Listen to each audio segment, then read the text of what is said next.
Hello friends, അസ്സലാമു അലൈക്കും. അപ്പോൾ എല്ലാവർക്കും എൻ്റെ ഈദ് ആശംസകൾ. ഈദ് മുബാറക്. അപ്പം ഇന്ന് ഈദ് ദിവസമാണ്.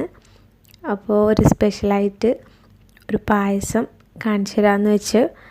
അപ്പം ഇഷ്ടമായിട്ടുണ്ടെങ്കിൽ ലൈക്ക് ചെയ്യാനും ഷെയർ ചെയ്യാനും സബ്സ്ക്രൈബ് ചെയ്യാനൊന്നും മറക്കരുത് കേട്ടോ. അപ്പോൾ ഇന്ന് എന്തായാലും ഒരു പ്രാവശ്യമെങ്കിലും ഇങ്ങനെ ട്രൈ ചെയ്ത് നോക്കണേ പായസം.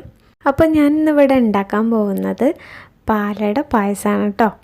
സേമിയ മാത്രമുള്ള പായസമാണെങ്കിലും ഇതേ രൂപത്തിൽ ചെയ്താൽ മതി. ആദ്യം തന്നെ നമ്മളൊരു പാത്രം വെക്കാം പായസം ഉണ്ടാക്കാൻ. അതിൽ ഒരു ടീസ്പൂൺ ഓയിലോ അല്ലെങ്കിൽ നെയ്യോ ചേർക്കാം. എന്നിട്ട് അതിലോട്ട് നമുക്ക് ആവശ്യമുള്ള അണ്ടിപ്പരിപ്പും പിന്നെ ഉണക്കമുന്തിരിയും കൂടി ജസ്റ്റ് ഒന്ന് വറുത്തെടുക്കാം. ഒരുപാട് ഓയിലൊന്നും വേണ്ട, ഒരിത്തിരി ഓയിൽ മതി, ഓയിലോ നെയ്യോ. എന്നിട്ട് ഞാനിപ്പോൾ ഇവിടെ പാലട മിക്സ് വാങ്ങിയതായിരുന്നു. അപ്പോൾ അതിൻ്റെ പകുതിയാണ് ഞാനിന്ന് യൂസ് ചെയ്യുന്നത്, 50 ഗ്രാം. ഞാൻ 100 ഗ്രാമിൻ്റെ ആണ് കേട്ടോ യൂസ് ചെയ്തത്. അപ്പോൾ ഇതിലോട്ട് ഇപ്പം ഞാൻ ഇട്ട് കൊടുക്കുന്നത് സാധാ സേമിയല്ലേ, അത് ഒരു പിടി. നിങ്ങൾക്ക് ആവശ്യമുള്ളത് ജസ്റ്റ് ഒരു ഡെക്കറേഷന് വേണ്ടിയിട്ട്.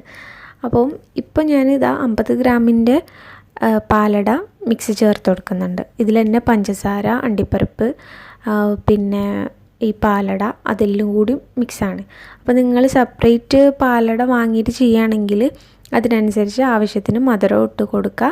നമ്മൾ ഈ വറക്കുന്ന പോലെ ഈ അണ്ടിപ്പരിപ്പും മുന്തിരിയും ജസ്റ്റ് ഒന്ന് വറക്കാം. ഇനി ഞാൻ ഇതിലോട്ട് 1 ലിറ്റർ പാൽ ചേർത്ത് കൊടുക്കാൻ പോവാണ്.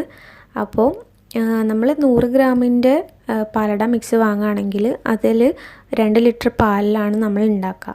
പിന്നെയെന്ന് പറഞ്ഞാൽ നിങ്ങൾ ഒരുപാടൊക്കെ ഇങ്ങനെ പായസം ഉണ്ടാക്കുന്നുണ്ടെങ്കിൽ കുറച്ച് അധികം എടുക്കുക. കാരണം ഞാൻ ഉണ്ടാക്കുന്നത് കുറച്ച് തിക്കായിട്ടുള്ള പായസമാണ് കേട്ടോ. അപ്പം ഇതിലോട്ട് ഇനി നമ്മൾ ചേർക്കുന്ന ഒരു നുള്ളു ഉപ്പാണ്, ജസ്റ്റ് മധുരം ഒന്ന് ബാലൻസ് ചെയ്യാൻ വേണ്ടിയിട്ട്. അപ്പോൾ ഇനി ഞാൻ ഇതിലോട്ട് പഞ്ചസാര ചേർക്കുന്നുണ്ട്. ഒരു 3 ടീസ്പൂൺ പഞ്ചസാര ഞാൻ ചേർക്കുന്നുണ്ട്. എൻ്റെ കയ്യിൽ ബ്രൗൺ ഷുഗറാണുള്ളത്. അപ്പോൾ നിങ്ങളിൽ സാധാ പഞ്ചസാര ഇല്ലേ, അത് ചേർത്താൽ മതി. അപ്പോൾ ഇതിൽ കുറച്ചൊരു മധുരം കൂടി നിൽക്കുകയാണ് ടേസ്റ്റ്. ചില ആൾക്കാരൊക്കെ ചിലപ്പം ഇങ്ങനെ ആയിരിക്കും പായസം ഉണ്ടാക്കുന്നത്. എന്നാലും ഇങ്ങനെ ചിലപ്പോൾ അറിയാത്ത ആൾക്കാർക്ക് വേണ്ടിയിട്ടാണ് ഞാൻ ഈ വീഡിയോ ചെയ്യുന്നത്. നമ്മളെ സാധാ പായസം പോലെ അത്ര ലൂസ് ഉണ്ടാവില്ല, നന്നായിട്ട് കുറച്ച് തിക്കായിട്ടുള്ള പായസമായിരിക്കും. പക്ഷേ ഒരു 1/2 ഗ്ലാസ് കുടിച്ചാൽ തന്നെ പായസത്തിൻ്റെ അടിപൊളി ആ ഒരു ടേസ്റ്റ് നമുക്ക് കിട്ടും. അപ്പം ഞാനിതിലോട്ടൊരു 1/2 ടീസ്പൂൺ, 1/4 ടീസ്പൂൺ ഏലക്കായ് പൊടി, അത് നിങ്ങൾക്ക് ആവശ്യമുണ്ടെങ്കിൽ ചേർത്താൽ മതി. അപ്പോൾ ഇത് ഏകദേശം ഇപ്പം ഞാൻ നന്നായിട്ട് ഒരു മീഡിയം ഫ്ലെയിമിൽ വെച്ച് ഇളക്കി അത്യാവശ്യം അതെല്ലാം സേമിയയും ആ പാലടയും ഒക്കെ വെന്തിട്ടുണ്ട്. അപ്പോൾ ഇനി നമുക്ക് ചെയ്യേണ്ടത് ഇത് നന്നായിട്ട് ഹൈ ഫ്ലെയിമിൽ വെച്ചിട്ട് നന്നായിട്ട് ഈ പത കണ്ടില്ലേ, അങ്ങനെ ഒരു 5 മിനിറ്റ് നന്നായിട്ട് ഇളക്കി കൊടുക്കുക. എന്നിട്ട് പിന്നെയും ഫ്ലെയിം ഒന്ന് മീഡിയം ആക്കുക. എന്നിട്ട് പിന്നെയും ജസ്റ്റ് ഒന്ന് ഇളക്കി കൊടുത്ത് പിന്നെയും ഹൈ ആക്കുക. അപ്പോൾ ഇങ്ങനെ ചെയ്യുന്ന സമയത്ത് ഈ പായസം നന്നായിട്ട് കുറുകി വരും.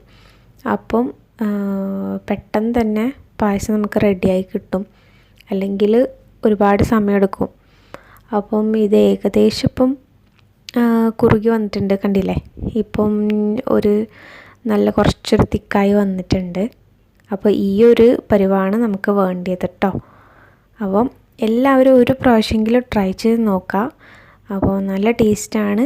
അപ്പോൾ ഇഷ്ടപ്പെട്ടാൽ സബ്സ്ക്രൈബ് ചെയ്യുക, ലൈക്ക് ചെയ്യുക, ഷെയർ ചെയ്യുക. അപ്പോൾ അടുത്തൊരു വീഡിയോയിൽ കാണുന്നവരെ ബൈ, ടേക്ക് കെയർ.